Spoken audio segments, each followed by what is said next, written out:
Hi friends, good morning. কেমন তোমরা সবাই? আশা করছি তোমরা সবাই ভালো আছো। তোমাদের আশীর্বাদে আমি খুব ভালো আছি। তোমাদেরকে সাথে নিয়ে সকাল থেকে ব্লগটা শুরু করছি। আই হোপ তোমাদের ব্লগটা ভালো লাগবে। সকালটা দেখো, ঘুম থেকে উঠে গেছি, এখন বাজে প্রায় হচ্ছে 6:30। ঠিক আছে, আমি রেডি হয়ে গেছি। তোমার দাদাভাই গেছে পুজো দিতে, তো পুজো দিয়ে আসুক, তারপর হচ্ছে বেরোবো। এ দেখো আমি রেডি হয়ে গেলাম। কোথায় যাচ্ছি? যাচ্ছি বাড়ি। এ দেখো ব্যাগটা নিয়ে শুধু একটাই ব্যাগই নিয়েছি, কারণ আমি এবার আজকে যাব। আজকে চলে আসতাম, তোমার দাদাভাই বললো কি যে আজকে গিয়ে আবার আজকে আসলে শরীরটা খারাপ করবে, সেই জন্য তুমি কালকে এসো। সেই জন্য মাঝখানে একটা দিন হচ্ছে থেকে হচ্ছে আসবো, মানে আজকে যাব, কালকে হচ্ছে চলে আসবো। তো যাই হোক, এই দেখো এরকম করে আমি রেডি হয়ে গেছিলাম। আর তোমাদের গাছগুলো দেখিয়ে দিই। আর আমি জামা কাপড় না কিছু নিইনি, কারণ সব রেখে এসেছিলাম, সেই জন্য। তো তার আগে চলো তোমাদের দেখিয়ে দিই যে কামরাঙা গাছে ফুল থেকে ফলও চলে আসছে, দেখতে পাচ্ছ। এটা হচ্ছে গাছটা না এরকম হয়ে গেল কোনো বুঝতে পারলাম না, মানে হঠাৎ করে জল বেশি পড়ছে না রোদ বেশি পড়ছে ভগবানই জানে। তো এই দেখো এই গাছগুলো ফুল হয়, ঠিক আছে। পুরো দেখো গাছটা দারুণ লাগছে না দেখতে, বলো? ফুল হলে তোমাদের সঙ্গে শেয়ার করবো। আর এখানে দেখো এটা নীলকণ্ঠ গাছ, ওটা 12 মাসি ফুল গাছ, এটা হচ্ছে দোপাটি ফুল গাছ। চলো ছাদে চলে গেলাম, ছাদে গিয়ে তোমার এগুলো দেখিয়ে দিই। এটা হচ্ছে ড্রাগন ফ্রুট, ঠিক আছে, যেটা আর কি হয়েছে দেখো দুটো, মানে এবার কতটা বড় হয় দেখা যাক কদিনে। আর এখানে দেখো ফুল চলে এসছে, ফল তলেরই ছিলই আগে, তোমাদের দেখিয়ে দিয়েছি। এটা হচ্ছে 12 মাসি ফুল গাছ। দেখো আগা আর কি ছেটে ছেটে আর কি রেখেছি, প্রায় হচ্ছে এরকম আর কি হয়েছে। এবার দেখা যাক আরেকটু আর কি ছেড়ে তারপরে ফুল হবে, যখন ছোট্ট গাছে ফুল হবে এটা আর কি ভালো লাগে। আর ঝাঁকাটা হবে টান টান লম্বা হয়ে গেলে, এটা তো মাটি না, বলো, যেরকম করে রাখবো। তো এখানে সবেদা গাছ, যা আমরা দেখেছিলাম ফুল আছে। ফুল তো আগেরবারও ছিল, একটাও ফল আর কি ধরেনি। তো যাই হোক কবে ফল ধরবে ভগবানই জানে। এটা হচ্ছে মিষ্টি করমচা গাছ, ফুল এসেছে, ফলও আর কি এসেছে। ফুল যেন অনেক হয়েছে, কিন্তু ফল যে একটাই ফল আমি দেখতে পাচ্ছি কেন বুঝতে পারলাম না। তোমার দাদাভাই কি চলে এসেছে। তারপর দেখো যাচ্ছি সাইকেলে করে স্টেশন পর্যন্ত। তোমার দাদাভাই গেছে টিকিট কাটতে। আর আমার টিকিটটা আগে থেকে কাটা আর কি হয়নি, হঠাৎ করে আর কি প্ল্যানটা হয়েছে, তো টিকিট কাটার সময় পাইনি। এবার যদি 10টার সময় যদি আমার ভাই বলতো তাহলে টিকিটটা কাটা হয়ে যেত। এবার তো বলেছে 11:30টার সময়, তখন আর তো টিকিট কাটা যাবে না, সেই জন্য টিকিট কাটতে গিয়েছিল। আর তোমার দাদাভাই আমাকে ছাড়তে এসেছিলো, আমাকে ট্রেনে উঠিয়ে দিয়ে ও হচ্ছে বেরিয়ে গেছে। আর আমি দেখো ট্রেনে আর কি বসে আছি, সিট পেয়ে গেছিলাম, লেডিস আর কি কামরায় উঠেছিলাম, সেই জন্য সিট পেয়ে গেছিলাম। জানো সামনেও সিট ছিল, আমি যদি সামনে দিয়ে দাঁড়াতাম না, পুরো মানে ফাঁকা ছিল জানাতে। কেন যে পিছনে গেলাম, তোমার দাদাভাইয়ের কথা মানে শুনে, ওর কথা শুনে পিছনে গিয়ে। আর এবার তোমার দাদাভাই বলছে কি আজকে মানে দেখলে সামনে জায়গা দেখা গেলো, আগের দিন সামনেই দাঁড়াবো, তখন এবার সামনে আর জায়গা থাকবে না। এবার এটা কপাল, কী আর পর্যায়ে বলো, মানে ভোগা থাকলে তো ভুগতে হবে। তো যাই হোক ট্রেন থেকে দেখো নেমে পড়েছি 10:30, 10:05 নেমে গিয়েছিলাম ট্রেন থেকে। ভাই স্টেশনে নিতে এসেছিলো আমাকে, স্টেশন থেকে বাড়িতেও চলে এসেছি, খেতে বসে পড়েছি। তো তার আগে তোমাদের ট্রেনটা দেখিয়ে দিলাম, কোন ট্রেনে আমরা আর কি এসেছিলাম। তো বাড়িতে চলে এসেছি, বাড়িতে এসে খেতে বসে গেছে, কারণ আমার প্রচণ্ড খিদে পেয়ে গেছিলো। আমি উঠেছি কটা যেন 4:30টার সময়, উঠে বাড়ির সব কাজ করে টোরে তারপরে আসতে মানে হয়েছে না। আমার শাশুড়িও করতে পারতো, কিন্তু কি বলতো, করে আসলাম যাতে করে কষ্টটা না হয়।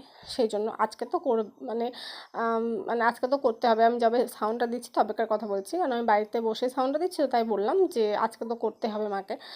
তো যাই হোক করে আর কি এসেছিলাম ঘুম থেকে, যে উঠেছি, ঠিক আছে, এসে মুখ টুক ধুয়েই শুয়ে পড়েছিলাম। কোনো উঠেছি কখন বলো তো, উঠেছি 4:30টার সময়।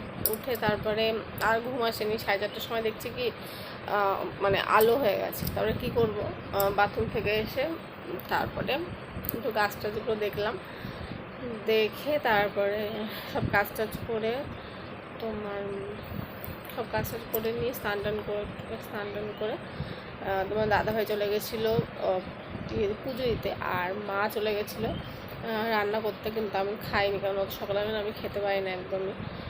তো বেরিয়েছি তোমার ওই 7টার সময়, 7টার সময় বেরোনি, 7টার আগেই বেরিয়েছি অবশ্য। সত্যি ঠিক সঠিক কটায় বেরিয়েছি মনে নেই, কিন্তু আমরা স্টেশনে পৌঁছেছি তখন 7:08 আর কি বেজে গেছিলো, ঠিক আছে। তো একটু জোরেই চালিয়ে আর কি আমাকে পৌঁছে দিয়েছে। তাই এসে একটু ঘুমালাম। আমি আসলে মানে করতে এসেছি অন্নপূর্ণা ভাণ্ডার, ঠিক আছে। অন্নপূর্ণা ভাণ্ডারে ফর্ম ফিল আপ করতে হবে, তো সেই জন্য আমার তো সব ডকুমেন্টস এখানে আছে, ওখানে নেওয়া হয়নি এখনও। তো সেই জন্য আর কি এখানে আসতে হয়। দেখি কবে কি নিই, ঠিক আছে। তো তাই ফর্ম ফিল আপ করে আবার হচ্ছে কালকে আর কি বেরিয়ে যাব। তো তাই বসে আছি এখানে, দেখি খাবো, ঠিক আছে। ঘুমিয়েছিলাম একটু, কারণ না ঘুমালে আর কি মানে থাকতে পারতাম না। 4-4:30টার সময় উঠে একটু না ঘুমালে হয় বলো, সেই জন্য একটু ঘুমিয়ে নিয়েছি। ওই ঘরে মা আর ভাই হচ্ছে ঘুমাচ্ছে, উঠলে তারপরে খাবো, ঠিক আছে। দুপুরবেলাতে জাম মাখাবে, তো আমি ঘুমিয়েছিলাম, সেই জন্য আর মাখাতে পারিনি। সন্ধ্যার সময় দেখো মা জাম মাখিয়েছে, মানে এবছরে প্রথম আর কি জাম খাচ্ছি, দারুণ লাগছিলো। মা মাখিয়েছে না, দারুণ আর কি হয়েছিল। আর জামগুলো না বেশ ভালো ছিল, মানে মিষ্টি ছিল। আর আট ভিতরে যে দানাটা ছিল, বা আটটি বরাবর দানা বলো যাই বড় না কেন, সেটা না ছোট ছিল, মানে বেশি একটা বড় ছিল না, মানে মাংসটা বেশি ছিল। এই জন্য এই জামটা বেশ ভালো। আর কিছু কিছু জাম হয় যে মানে দানাটা এত বড় হয় আর মাংস থাকে না, কিন্তু এই জামটা বেশ বেশ ভালো ছিল। তো মাখিয়েছে, তা আমি হচ্ছে খাচ্ছি, মা আর কি খেয়েছে। আর ভাই তখন আর কি গেম খেলছিল, তো ভাই বলে একটা চামচ আর কি বের করে দে। তো সে মা নিয়ে এসেছিলো চামচের বাক্সটা, তো সেটা না প্রথমে দেখো আমি খুলতে পারছি না, তারপরে কতক্ষণ আর কি চেষ্টা করার পর তারপর দেখো খুলেছি, ঠিক আছে। এতক্ষণ পর মানে এক হাতে না আর কি অসুবিধা হচ্ছিলো। তো যাই হোক এটা দিলাম, দিয়ে আবার ভাই ওইদিকে মানে গেম খেলতে খেলতেও আর কি খেয়েছে, এরকম আর কি ব্যাপার হয়েছে। তারপরে আমি কিছুক্ষণ হচ্ছে মোবাইল দেখলাম, মা কিছুক্ষণ হচ্ছে দেখলো, মার সঙ্গে কিছুক্ষণ গল্প করলাম। তো বাড়িতে এসে মার সঙ্গে গল্প করার মজাটাই আর কি আলাদা, ঠিক আছে। মানে দারুণ লাগে আমার, মানে অনেক দিন পর, মানে ধরো অনেক দিন বলতে এবার অনেক দিন পরে আর কি আমার আসা হয়েছে, মাঝখানে আর আসা হয়নি, ঠিক আছে। আবার হচ্ছে এবার ধরো কাশি উঠে গেছে আমার জাম খেলে। আমার মা সামনে বসেছিল, তো সামনে বসে বলছে কি জামটাও দেখা, তুই হচ্ছে খাচ্ছিস, তাই একটু দেখিয়ে দিলাম সামনে। আর কাশি উঠছিলো, কাঁচা লঙ্কা দিয়েছিলো সেই জন্য। তো যেটা বলছিলাম যে বাড়িতে এসে মার সঙ্গে হচ্ছে গল্প করতে বেশ ভালো লাগে। আর অনেক দিন পর আর কি এসেছি আমি, এবার অনেক দিন পর, মানে আগে তো 1 মাস আর কি আসতাম, এবার তো অনেক দিন পরে আর কি এসেছি আমি। তো যাই হোক, অন্যদিকে ভাই খেয়ে গেম খেলে ও চলে গেছিলো মোমো আনতে, তোমরা দেখিয়ে দিলাম। এই যে 2 প্লেট আর কি এনেছে মোমো। আর এখানে দেখো এনেছে হচ্ছে চিকেন পকোড়া। এখানে চিকেন পকোড়া এরকমই আর কি বিক্রি হয় এরকম করে, আর আমাদের ওদিকে একটু আলাদা রকম হয়, এটা এরকম হয়েছে। আর ওখানে আছে স্যালাড আছে, তার সঙ্গে সস আছে, আর হচ্ছে স্যুপ আছে, যেটা তোমাদের সঙ্গে আর কি শেয়ার করিনি, ঠিক আছে। মানে করেছি বলতে একটু খুলে করতে হতো, তখন খুলিনি, কারণ স্যুপটা তখন খুললে ঠান্ডা হয়ে যেত, আর ঠান্ডা স্যুপ আর কি একদমই ভালো লাগে না। তো তোমাদের দেখাবো। তো এবার ওখানে একটা লাইট, তো ভাই বলছে কি, ভাইয়ের সামনে আর কি এই দেখো মোবাইলের টর্চটা ধরেছে, বলছে কর এবার একটুখানি আলো আসছে।